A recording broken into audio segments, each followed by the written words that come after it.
करण्यासाठी आपल्यामध्ये देवाचे दास स्वरूप साहेब आपल्यामध्ये उपस्थित आहे. त्यासाठी आपण विशेष करून पुढे येत असताना आपण त्यांचं काय स्वागत करू.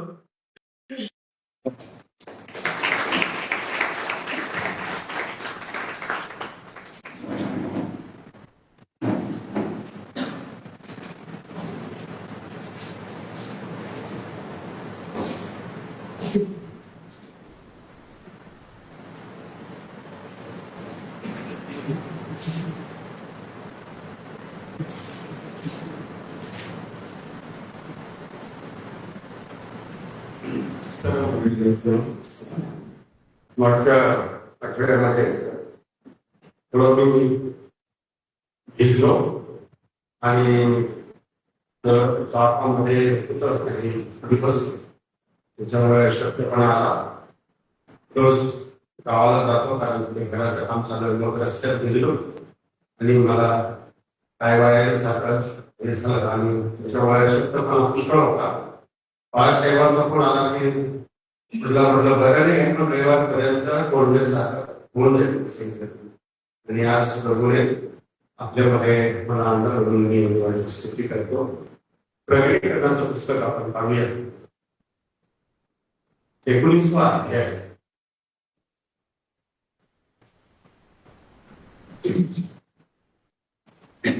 प्रकटीकरण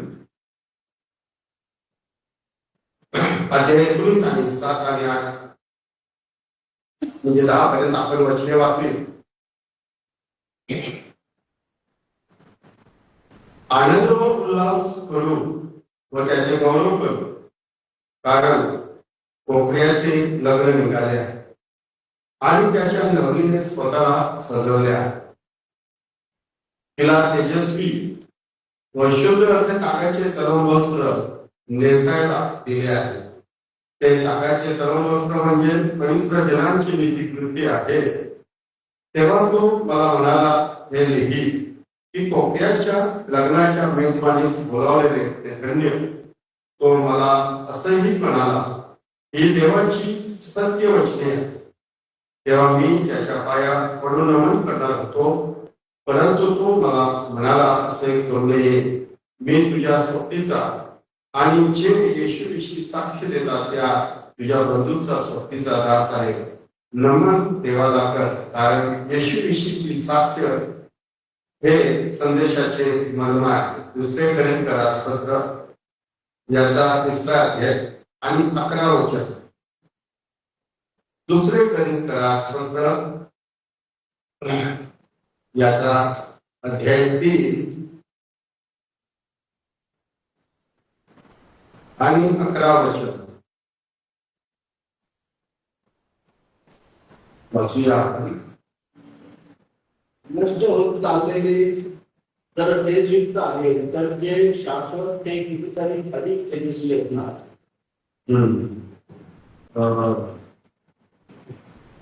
दुसरे कोरिन्थियस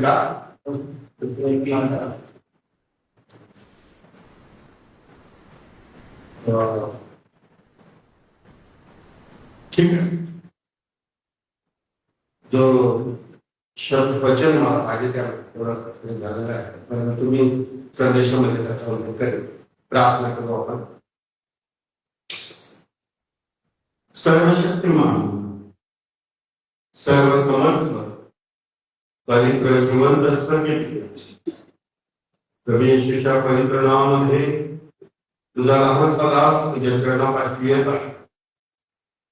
वरून स्वर्गीय अभिषेक सामर्थ्य, पवित्र आत्म्याचं सामर्थ्य आणि तुझे विचार, तुझे शब्द या समयामध्ये तुझ्या पवित्र जनासाठी, तुझ्या मंडळीसाठी किती इच्छा आणि योजना जे सत्य तू प्रकट करू इच्छिता ते आज आमच्या जीवनामध्ये प्रभू ते सत्य प्रकट केलं जावं.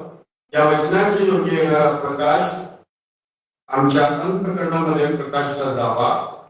आणि प्रभू या समयामध्ये तुझी मंडळी कुठे आहे, आमच्या आध्यात्मिक जीवन कुठे आहे, कसं आहे आणि या समयामध्ये आम्ही काय करावं, तुझं वचन आम्हाला काय शिकवतं, यासाठी लागणारी कृपा आणि पवित्र आत्म्याचं सामर्थ्य प्रत्येक लहान मुलाला पुरेल.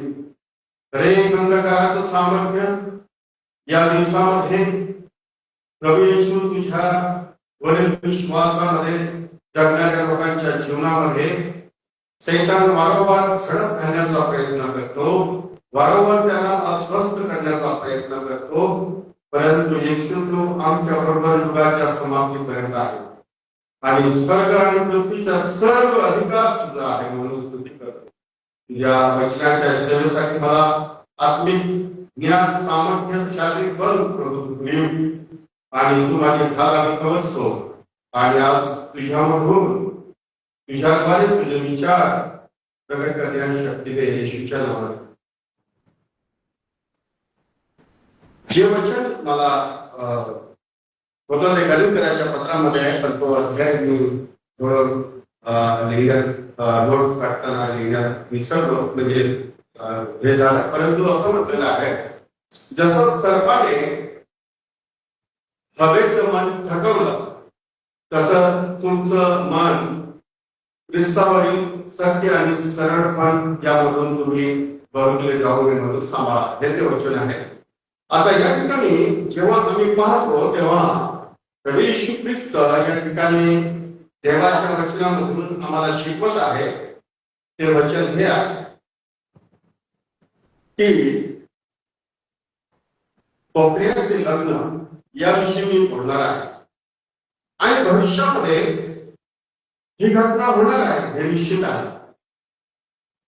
आणि म्हणून देवाच्या वचनामध्ये आम्ही ज्यावेळेस पाहतो तेव्हा असं म्हटलेलं आहे की देवाची मंडळी आहे,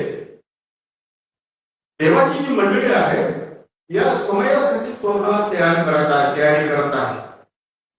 आणि अनेक जगामध्ये विश्वासणारे लोक आहेत. आम्ही देखील प्रार्थना करतो, आम्हाला देखील प्रार्थनेमध्ये त्या गोष्टी प्रभू प्रकट करत आहे की त्याचं येणं जवळ आहे. अगदी सत्य तुम्हाला सांगतो,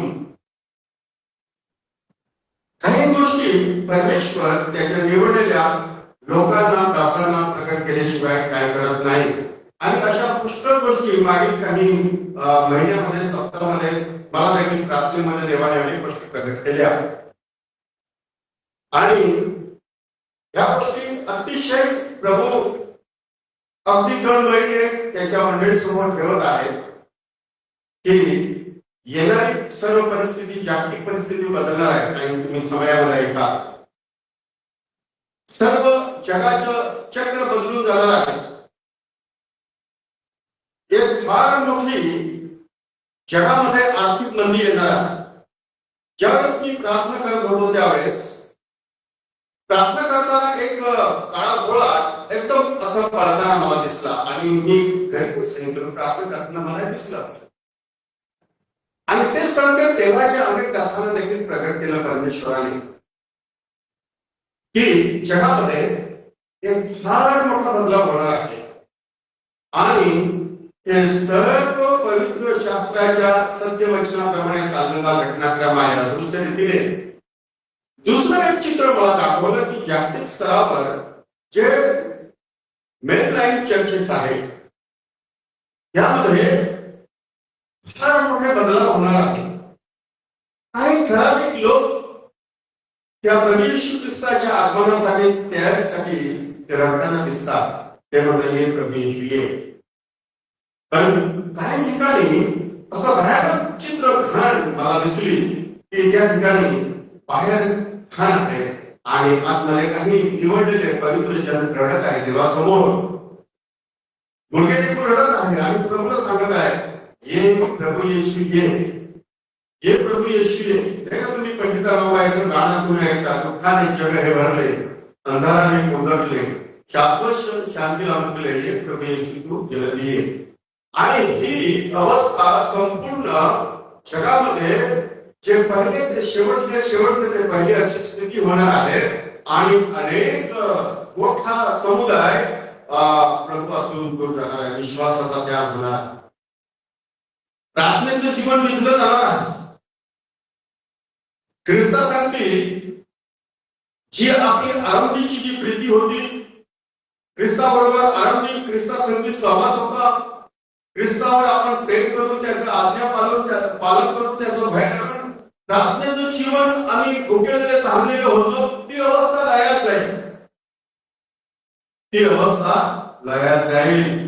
ज्याप्रमाणे त्या 5 मूर्ख कुमारी होत्या, त्यांचे दिवसले दिवस संपू लागले, ते बितू लागले आणि अशा समयामध्ये ते मागे राहिल्या. अशा अवस्थेमध्ये देवाच्या मंडळाची स्थिती त्या दिवसात होणार आहे. जागतिक स्तरावर पाहिलं तर सर्व राष्ट्र एका भयानक युद्धासाठी तयार होताना आम्हाला पाहायला भेटत आहे. आणि त्याचं केंद्रस्थान आहे इस्रायल. आणि याविषयी आपण स्पेशल संदेश एखाद दिवशी आपण ऐकू. इस्रायल राष्ट्र आणि येशू ख्रिस्ताचे येणं याचा काय संबंध आहे याविषयी आपण एखाद दिवशी पाहू. तो मोठा विषय आहे. परंतु या ठिकाणी जगात विश्वास करणाऱ्यांच्या जीवनामध्ये एक आशा आहे की भविष्यात कोपऱ्याच्या लग्नाची इच्छा त्या लोकांच्या जीवनामध्ये आम्हाला पाहायला भेटत आहे. आणि हे सर्व प्रकरण यहुदी परंपरेमधून पुढे सादर केलेले आहे. आता यहुदी परंपरा आणि लग्नविधी याचा तुम्हाला काही माहिती नसेल तर मी तुम्हाला सांगतो की यहुदी परंपरेमध्ये लग्न एक दिवस चालत नव्हतं. 7 दिवस चालायचं. किती? 7 दिवस चालायचं लग्न. फार मोठा म्हणजे त्यांचा फार मोठा उत्साह राहायचा. आणि लग्न अगोदर लग्नासारखं महत्व ते मागणीला द्यायचे. मागणीला द्यायचे. आणि या ठिकाणी असं म्हटलेलं आहे लग्न म्हणजे मागणी ही भावनिक नात्यामध्ये प्रवेश करतो. मागणी होते म्हणजे भावनिक नात्यामध्ये प्रवेश करतो. आणि या भावनिक नात्यामध्ये एक ठराविक पिरियड असतो, त्यामध्ये वधूला आणि वराला तयारी करायची. बरोबर आहे. ते काय काय करतात? सकाळी मागणी, संध्याकाळी लग्न. लग्न सर्वस्वी पवित्र असावं. आमचं लग्न झालं त्यावेळेस असं गाडी आम्ही त्या सेविंग पूलला 25-30 बैल गाडी घेऊन गेलो. माझं लग्न झालं त्यावेळेस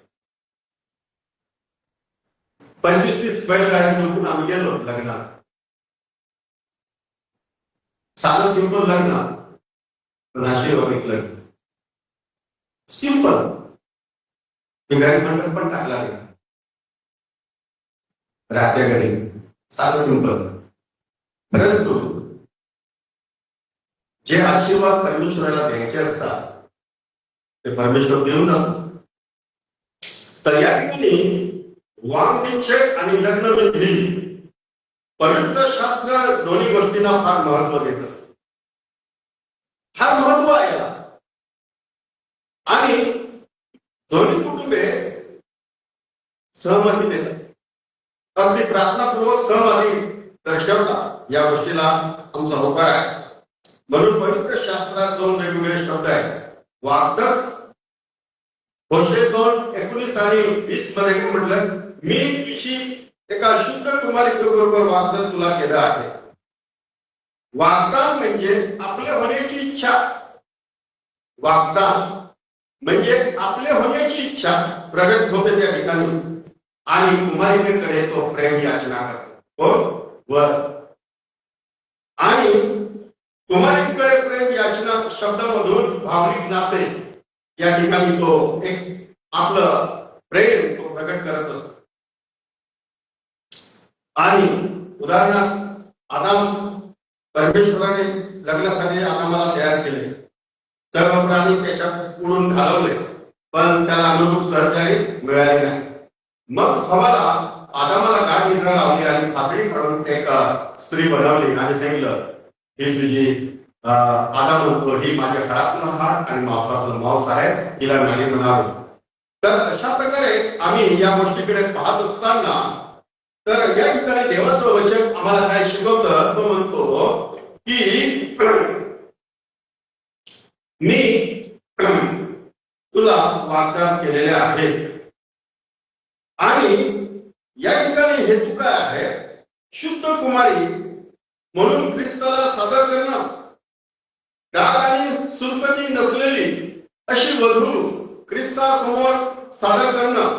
आणि हा जो एक जो समय परमेश्वराने दिलेला आहे त्याबद्दल तुम्हाला आम्ही सांगतो की शुद्ध हेतू हा आहे की ख्रिस्तासमोर सादर करणं. ज्यावेळी इसकाची वधू शोधायला कोण गेलं? कोणाला सांगता येईल ना? उत्पत्तीमध्ये एलिएझर. तो काय असं घरोघरी फिरला नाही, गावात जाऊन गेला आणि या ठिकाणी विहिरीमध्ये शोधून केलं आणि एका ठिकाणी घराला यायचे सकाळ संध्याकाळ. तिथे जाऊन मुली घेतो, प्रार्थना करतो आणि तो देवाला सांगतो की मी ज्या कुमारिकेला विचारेल मला थोडं पाणी पाजते. आणि त्या काळात असं पायऱ्या उतरून पाणी काढायचं होतं, सिस्टीम काय ते देवाला माहीत कसं होतं. पण जेव्हा त्यांनी प्रार्थना केली आणि परमेश्वराच्या योजनेप्रमाणे रेबिका त्या ठिकाणी येते आणि म्हणतो मला पाणी पाजते का? ती म्हणतो हो. आणि ती म्हणते काय म्हणते, मी तुलाही पाजते, तुझ्या उंटाला पण पाजते. उंट किती पाणी पितात, उंट किती पाणी पितात. आणि काय एका सोडून घेऊन गेला नाही, संपत्ती लादलेली होती. अब्राहम श्रीमंत होता, परंतु हा एलिएझर याला पवित्र शास्त्रामध्ये पवित्र आत्मेचे दर्शक म्हटलेलं आहे. तो दुसरं काही अब्राहामाविषयी बोलत नाही, त्यांच्या श्रीमंतीविषयी बोलत नाही, भक्त सकाळविषयी बोलतो. इसाक आणि त्या टाइमाला इसाक ध्यान करायला अरण्यामध्ये जातो परमेश्वराच्या प्रार्थनेमध्ये. आणि एक वधू घेण्यासाठी एलिएझर जात असताना हा जो आहे हा प्रार्थनेमध्ये जात असतो. आता या ठिकाणी देवाचं वचन आम्हाला काय शिकवतं की एकमेकाला समजून घेणं. ज्यावेळेस मागणीचा जो प्रसंग असतो त्या प्रसंगामध्ये यहुदी परंपरेप्रमाणे 1 वर्षाचा गॅप राहायचा. किती? कंपल्सरी 1 वर्षाचा गॅप राहायचा. आणि त्या गॅपमध्ये वधू स्वतः तयारी करायची आणि वर स्वतः त्या विवाहासाठी तयारी करायचा. आणि या सर्व घटनेवर वराच्या पित्याचं लक्ष आहे. हा महत्वाची गोष्ट आहे. वराचा जो पिता या सर्व गोष्टीवर त्याचं नियंत्रण राहायचं. आणि ह्या समयामध्ये हे स्वतः एकत्र सर्व विवाह म्हणजे सार्वजनिक नात्यामध्ये एकत्र राहण्यासाठी हे स्वतः तयारी करत असताना पिता, वराचा पिता यावर लक्ष ठेवून होता. आणि असं म्हटलेलं आहे, पिता आज्ञा दिल्याबरोबर तो वर अगदी आनंदाने जाऊन त्या वधूला घेऊन येत असे. ही यहुदी परंपरा आहे. आणि तो उत्सव 7 दिवस चालत असे, साधी गोष्ट नाही. आणि या परंपरेमधून आम्ही देवाच्या वचनाकडे आम्ही जेव्हा समजून घेतो तेव्हा असं म्हटलेलं आहे, पौलाला जाणून घ्यायचे आहे. काय जाणून घ्यायचे आहे? पौल या ठिकाणी महान सत्य तो आम्हाला शिकवतो. त्या ख्रिस्ताला पौल म्हणून मला जाणून घ्यायचं आहे. काय जाणून घ्यायचं आहे? मी मागच्या वेळेला नंदुरबारला संदेश दिला.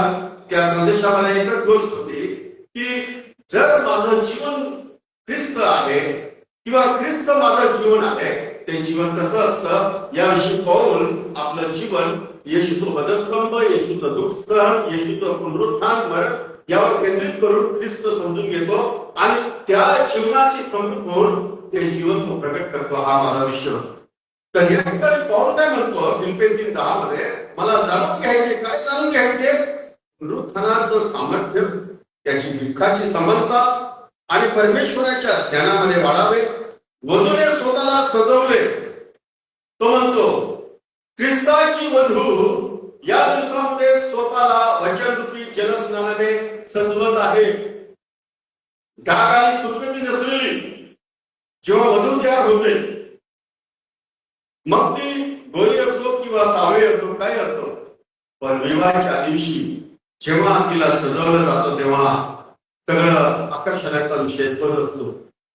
ख्रिस्ताची वधू ज्याने वधस्तंभावर आपल्या स्वरक्ताच्या बलिदानामधून काढली, जसं परमेश्वराने पहिली वधू आदमाच्या फासणीमधून काढली, तशी वधस्तंभावर येशू ख्रिस्ताच्या बलिदानामधून त्याने निष्कलंक ओतलं, त्यामधून ही वधू बाहेर आलेली आहे. ही वधू तुम्ही आणि मी आहात. तुम्ही आणि मी निवडलेले लोक आहोत. आणि म्हणून या ठिकाणी वधूने स्वतःला सजवले आहे आणि स्वर्ग आनंद करताना दिसतो. एका गोष्टीविषयी स्वर्ग आनंद करत आहे. प्रकटी 19:7 आणि 8 तो म्हणतो की आनंद आणि उल्हास करू, कारण कोपऱ्याचं लग्न होण्याचा समय आलेला, त्याच्या नवरीने स्वतःला सजवलं आहे. आता या ठिकाणी पवित्र जनांना वचनाचा विस्तार म्हणून दिलेला आहे. ज्या दिवशी मी तुम्हाला सांगतो की ज्या दिवशी तुम्ही आणि मी ख्रिस्ताचा स्वीकार केला, तुमचा आणि माझा खरा नवा जन्म झाला, पाप क्षमेची खात्री मिळाली, देवाचं वचन आणि पवित्र आत्म्याद्वारे नवीन जन्म झाला आणि देवाने पवित्र आत्मा आमच्या जीवनामध्ये विराजमान करून शिक्का मारून ठेवला प्रभू येशू ख्रिस्ताच्या दिवसापर्यंत. जगामध्ये पौलाला हे सांगायचं आहे की ख्रिस्ताविषयी सत्य आणि सरळपण यापासून फुलवणाऱ्या ठकवणाऱ्या गोष्टी जगात आज आहे. ज्या दिवशी पवित्र आत्मा आला तो पूर्ण रीतीने आमच्यामध्ये आला. आता दारामध्ये एक व्यक्ती आला आणि तो आकार घुसला आणि आपण काय म्हणतो, बरं ठीक आहे, आज तू आता उद्या तुला पूर्ण असं म्हणतो आपण कधी. ती पवित्र आत्मा व्यक्ती आहे. ज्या दिवशी तुमचा नवीन जन्म झाला, पापांची क्षमा मिळाली, त्या दिवशी पवित्र आत्मा येऊन वस्ती करते. आणि आज जगामध्ये लोक म्हणतात ये पवित्र आत्मा, ये पवित्र आत्मा. ते म्हणतो मी तुम्हाला अनुग्रह देऊन दिला, मी पवित्र आत्मा देऊन दिलेला. आणि हा पवित्र आत्मा देव टाळून घेत नाही. प्रभू येशूचा दिवसापर्यंत शिक्का मारून मुद्रित केलेला आहे, विस्तार म्हणून दिलेला आहे. फक्त कर्तव्य एकच आहे, त्या पवित्र आत्म्याची जी ऊर्जा आहे, आग आहे, सामर्थ्य आहे, त्यामध्ये वाढायचं. जेव्हा आम्ही त्याच्या इच्छेप्रमाणे त्याच्या स्वभावामध्ये वाढत जातो आणि समर्पित होतो, पवित्र आत्म्याच्या प्रभावाखाली जीवन आम्ही जगतो, देव प्रभावाला मानतो आणि आत्मिक स्वभावाला अधिक खात्माने घालून प्रभावशाली रीतीने जगतो, तेव्हा त्या आत्म्याची ऊर्जा वाढत वाढत वाढत जाते. त्याला म्हणतात आत्म्याने परिपूर्ण जीवन. आत्म्याने परिपूर्ण जीवन म्हणजे काय? पवित्र आत्म्यासमोर सरेंडर करणं, वाहून देणं. अनन्य भाषा आणि अन्य भाषा जगामध्ये लोकांनी प्रमाण ठरवलेला आहे. पवित्र शास्त्र त्या गोष्टीला इतकं त्या गोष्टीबद्दल आम्हाला सांगत नाही. कारण काय आहे, येशू ख्रिस्त मरणातून जीवन झाल्यानंतर संपूर्ण जगातील लोक येरुशलेम मध्ये होते आणि त्यावेळेस संपूर्ण जगाला एक ख्रिस्ताचा संदेश जायला पाहिजे म्हणून त्या काळात ती एक पवित्र आत्म्याचं आगमन झालं आणि यहुदी लोक शिष्य लोक बोलू लागले, जगातल्या भाषा बोलू लागले. परंतु आज या गोष्टीमुळे काय झालेलं आहे, मंडळामध्ये सैतानाने गोंधळ माजवलेला आहे की तुम्हाला जर अन्य भाषा बोलता येत नाही, तुम्हाला देवाचा आत्मा नाही, तुम्ही अन्य भाषा बोलू शकत नाही, तर तुम्हाला पवित्र आत्मा नाही. ही पवित्र शास्त्राची शिकवण आहे. पवित्र आत्मा व्यक्ती आहे. ज्या दिवशी तुमचा नवीन जन्म झाला, त्या दिवशी पवित्र आत्मा तुमच्यामध्ये देवाने वचनाचा विस्तार म्हणून दिला आणि त्या आत्म्यामध्ये आम्ही प्रभावाखाली समर्पित राहून सरेंडर करून कोणत्याही परिस्थितीत सुखात दुःखात अडचणीत गरिबीत सरेंडर करून पवित्र आत्म्याच्या सामर्थ्यामध्ये जीवन जगून आम्ही ज्यावेळेस जगतो त्याला म्हणतात पवित्र आत्म्याने परिपूर्ण आणि आत्म्याने नियंत्रित केलेलं, आत्म्याने चालवलेलं जीवन म्हणतात. हा फार गहन विषय आहे. हा फार गहन विषय. आम्ही 46 वर्ष सेवा केली. आम्हाला असं दिव्य अद्भुत अनुभव परमेश्वराने दिले. आम्ही त्याचे दिव्य आणि अंतःकरणामधून आम्ही ऐकली आणि आनंदाच्या उकळ्या देवाच्या आत्म्यामधून फुटलेले आम्ही अनुभवले. आत्मिक दृष्टिकोन देवाने उघडली, अनेक गोष्टी रहस्य देवाने प्रकट केले या 46 वर्षामध्ये.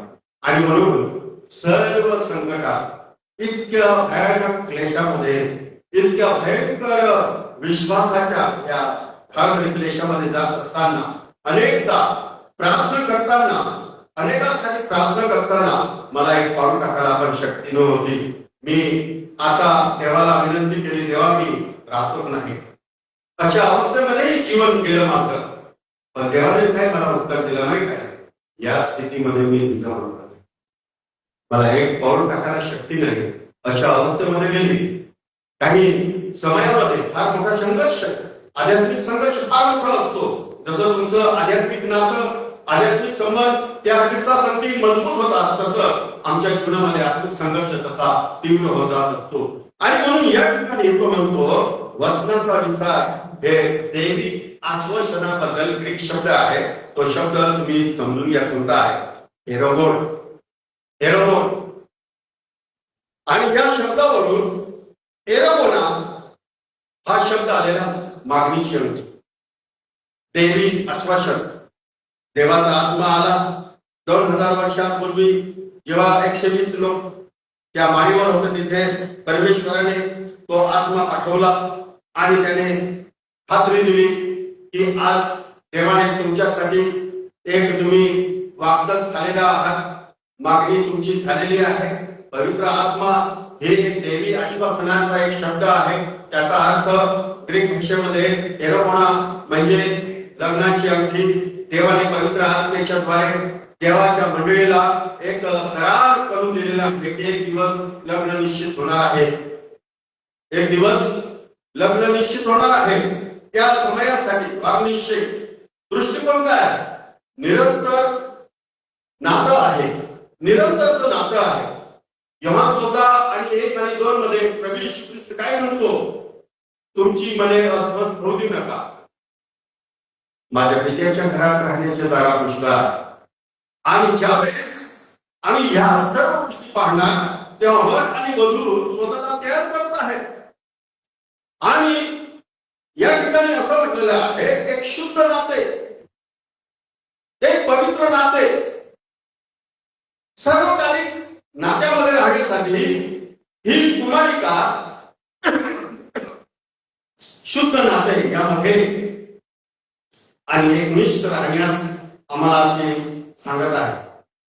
मनामध्ये एकच व्यक्ती, ज्या दिवशी मागणी होते त्यावेळेस मनामध्ये एकच व्यक्ती असते, दुसरी व्यक्ती नसते. आमची पवित्र आत्म्याच्या द्वारे आम्हाला मागणीची अंगठी ही दिलेली कराराचं चिन्ह आहे ती. आणि मनामध्ये त्या क्षणापासून आमच्या मनामध्ये एकच व्यक्ती आहे, तो आहे प्रभू येशू ख्रिस्त. आणि त्या प्रभू येशू ख्रिस्ता संगती आमचं सर्व जीवन गुरफटलेलं आहे. आमचे विचार आचार सर्व गुरफटलेले आहे. एकच व्यक्ती आहे. आणि शुद्ध नातेसंबंधामध्ये प्रवेश करण्यासाठी अशा प्रकारे प्रियजन व देवाची मंडळी त्या कोकऱ्याच्या लग्नासाठी ज्यांना परमेश्वराने पाचारण केलेलं आहे, त्या पाचारणाचे भागीदार तुम्ही आणि मी आहोत. त्या पाचारणाच्या दिशेने तुम्ही आणि मी जात आहोत. त्या पाचारणाची खात्री आम्हाला करून घ्यायची आहे. त्या पाचारणाच्या दिशेने आम्हाला जायचं आहे. त्या पाचारणाचा उद्देश आम्हाला पूर्ण करायचा आहे की एक दिवस आम्ही त्या वधूला ज्यावेळेस घटनाक्रम कसा होणार आहे लग्नानंतर आम्ही पाहतो की किती सुंदर तो प्रसंग असणार आहे. घटनाक्रम कसा होणार आहे. अंतराळात जाण्याच्या वेळेस प्रभू स्वतः स्वर्गातून उतरेल. अंतराळात घेतल्या जाण्यापूर्वी प्रभू स्वतः स्वर्गातून उतरेल. पहिली गोष्ट आहे. दुसरी गोष्ट आहे मध्य आकाशामध्ये ही फार मोठी तयारी सुरू आहे.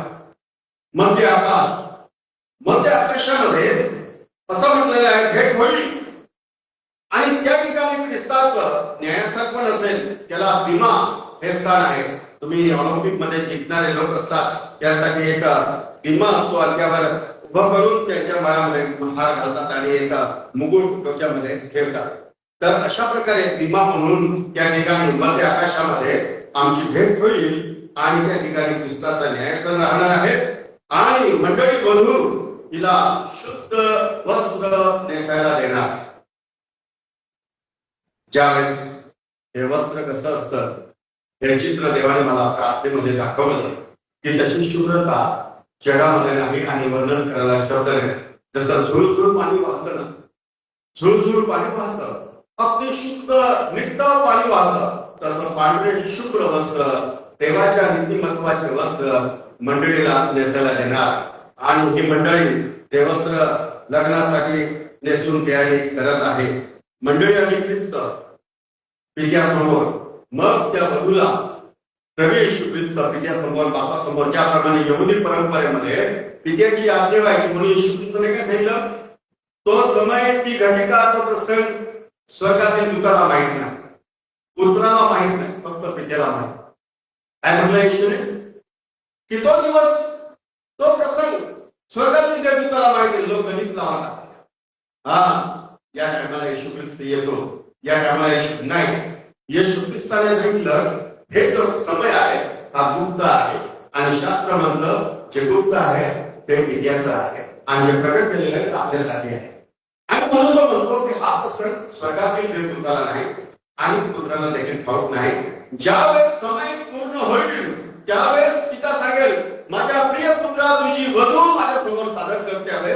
ही शुद्ध कलम वस्त्र नेसलेली मंडळी वधू पित्यासमोर तो सादर करेल आणि सांगेल, हे बाबा तिच्यासाठी मी बलिदान, तिच्यासाठी मी बलिदान, तिच्यासाठी मी रक्त होतो, तिच्यासाठी दुःख सहन केलं आणि ही माझ्या रक्ताने विकत घेतलेली ही वधू आहे. आणि तो प्रसंग किती सुंदर असेल. लग्नामध्ये आपण पाहतो, जगामध्ये लग्न होतं, अरे कोण कोण नाही आलंय, आमच्या नातेवाईक नाही आले का, आणि कोणी मित्र मंडळी आले काय, आपण लक्ष देतो. पण स्वर्गामध्ये किती सुंदर वातावरण असेल, संत जन असतील, जुन्या काळाचे संत जन, देवदूत असतील, देवाची उपस्थिती असेल. जसं पहिलं लग्न लावलं एडेन बागेमध्ये, एडेन बाग याचा अर्थ असा आहे त्या ठिकाणी विपुल जलाचं ठिकाण किंवा आनंदाचं ठिकाण हा अर्थ आहे. त्या ठिकाणी देवाच्या उपस्थितीमध्ये, स्वर्गदूतांच्या उपस्थितीमध्ये पहिला लग्न विवाह त्या ठिकाणी असेल. किती सुंदर प्रसंग असेल देवाची उपस्थिती. आज लोक देवाची उपस्थिती पाहायला ठेवलेली आहे. पहिला काय पाहतात, नवरी शोधायला गेला तर पहिला काय पाहतात, ABCD पाहतात. ABCD ते म्हणजे H, B म्हणजे UD, C म्हणजे कॅरेट. त्या सर्व गोष्टी मोजमाप करून जातात. मुलाचं वय काय आहे, मुलीचं वय काय आहे असा विचारतो. किती शिकलेली आहे, ती काय करते, हा इतिहास आपण मोजतो. देवाचं मोजमाप तसं नाही. देवाने ऑलरेडी तिसाठी पवित्र आत्मा पाठवून त्या समयापर्यंत तिला असंच सजवलेलं आहे. तिला डाग नाही, सुरकती नाही. ती वचनरूपी जलस्नानामध्ये स्वतःला रोज शुद्ध करत आहे. जगातील उचंबुळ येणारी सर्व मलिता चुकवून ईश्वरी स्वभावाची वाटेकरी होत आहे आणि त्या आपल्या वरासमोर सादर होण्यासाठी ती या जगात ती जीवन जगत आहे शुद्ध कुमारी. म्हणून ते सादर करण्यासाठी प्रतिदिवशी ती वचनरूपी जलस्नानाने स्वतःला शुद्ध करायचं आहे.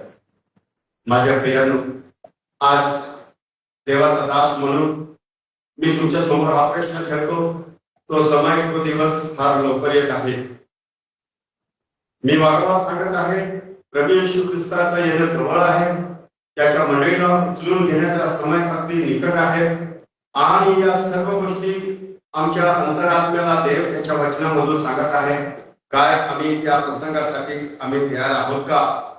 आणि म्हणून या ठिकाणी आम्ही जेव्हा पाहतो तेव्हा असं म्हटलेलं आहे, पवित्र प्रभूचे पवित्र आत्मा पाठवण्याचे अभिवचन त्याने आम्हाला दिलं आणि पवित्र आत्मा त्या घटकापर्यंत आमची तयारी करून घेत आहे. या जगामध्ये दोन गोष्टी आहेत. देवाने दिलेला आत्मा पण आहे आणि अगोदरचा जो आदामापासून आम्हाला मिळालेला पापी स्वभाव तो पण आहे. आणि हा संघर्ष सदैव आहे. आणि आम्ही नीतिमान धार्मिक ठरलो, देवाची मुले ठरलो तरी आम्ही चुकतो. आणि म्हणून तिच्या जवळ बसलेला आहे, काय माहित आहे बाबा, मी या सर्व गोष्टीसाठी अगोदरच दंड भरून दिलेला आहे. भूतकाळात यांचं जीवन अंधकारात होतं, पापामुळे मृत्यू होतं, त्यासाठी मी दंड भरला. वर्तमान काळामध्ये हे जे चुकत आहे त्यासाठी दंड भरला आहे आणि भविष्यामध्ये येणाऱ्या जीवनामध्ये हे चुकतील त्याच्यासाठी मी दंड भरलेला आहे. आणि बाबा यांना क्षमा करते, देव आम्हाला क्षमा करतो आणि पवित्र आत्म्याचं कार्य अखंडपणे चालू राहतं आणि त्या दिवसापर्यंत असं म्हणतात. पाहून काय म्हणतो, जे काम देवाने तुमच्यामध्ये आरंभ केले तो प्रभूच्या दिवसापर्यंत काय करेल, पूर्ण करील. पुष्कळ लोक म्हणतात तुमचं तारण तुम्ही घालू शकता. एक सावधगिरीसाठी तो इशारा दिलाय मला. पवित्र आत्मा दिलेला आहे, तो पवित्र आत्मा काढून देवाने घेतलं ना, जरी आपण चुकलो तरी फक्त तो विसरला जातो, विसरला जातो, विसरला जातो, विसरला जातो. आमची इच्छा, देहाची इच्छा, जगाची मैत्री, जगामध्ये समृद्ध होऊन देवाच्या वचनाविरुद्ध जीवन जगून आम्ही ज्यावेळेस आमचं जीवन आणि जगासमोर सरेंडर करून देतो त्यावेळेस तो आत्मा पूर्णपणे भिजला जातो. आम्ही नॉर्मल मनुष्य म्हणून जगामध्ये दैहिक प्रवृत्तीने जीवन जगतो, नॉर्मल मनुष्य. आणि त्यावेळेस आत्मा हा विजलेला असतो. परंतु ज्यावेळेस आम्ही पुन्हा प्रार्थना करतो तेव्हा ती आग आमच्यामध्ये उतरते.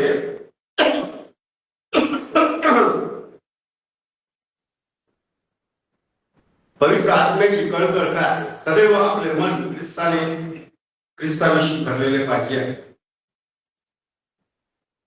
आणि म्हणून सापाने कपट केला, हवेला फसवलं. पौल म्हणतो हवेला सापाने कपटाने फसवलं. आणि तुम्ही उत्पत्तीच्या पुस्तकामध्ये पाहता की हवा आणि त्या सर्पाचा संवाद काय, कशा पद्धतीने द्रुतपणे तिला फसवलं. पौल म्हणतो मला याची भीती आहे. करिंथराच्या मंडळीला तो म्हणतो की मला भीती आहे. जे सत्य, जे ख्रिस्ताचं सरळपण मी तुमच्या समोर ठेवलं, जे ख्रिस्ताचं सुशिक्षण तुमच्या समोर ठेवलं, त्यापासून कपटाने तुम्ही भुलवले जाऊ नये म्हणून स्वतः आम्ही सांभाळलं पाहिजे. मध्य आकाशामध्ये आमची तयारी पवित्र जग निर्दोष 21:5 आणि 20 वाचा सापडलं तर वाचा. 2 वचने वाचा, 21:5 आणि 20 आणि कलसे 1:22 हे 2 वचने वाचा.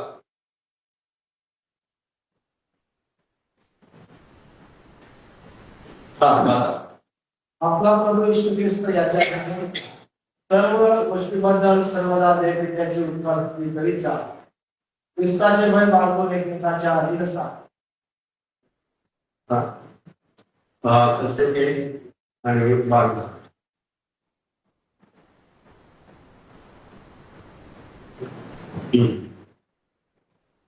त्या दिवसात त्याने स्वतःच्या रक्तमांसाच्या या मरणाच्या बाळेसाठी केला आहे. त्याचा दृष्टी त्याने मला पवित्र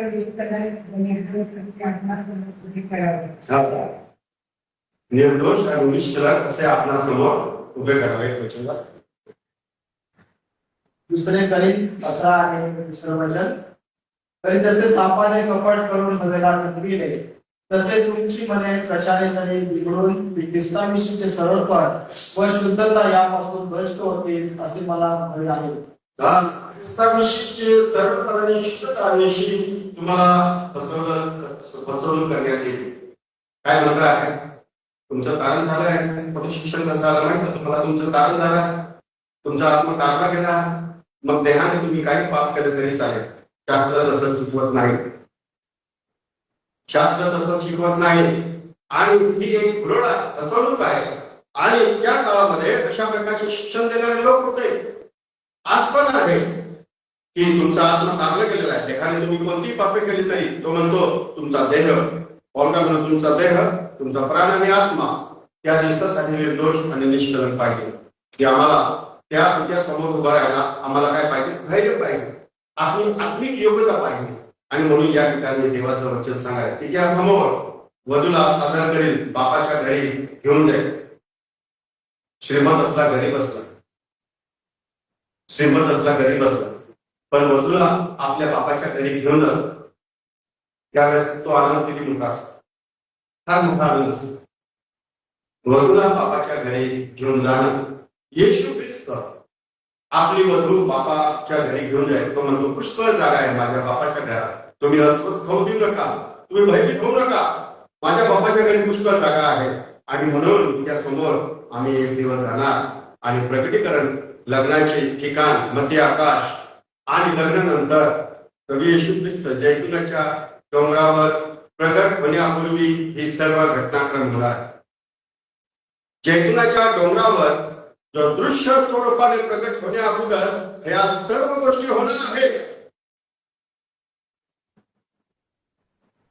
आणि या लग्नानंतर प्रभू येशू ख्रिस्त त्याची वधू पवित्र जन दिव्य दूत आणि हे इस्रायलला मुक्त करण्यासाठी प्रभू स्वतः जैतूनच्या डोंगरावर प्रकट होणार.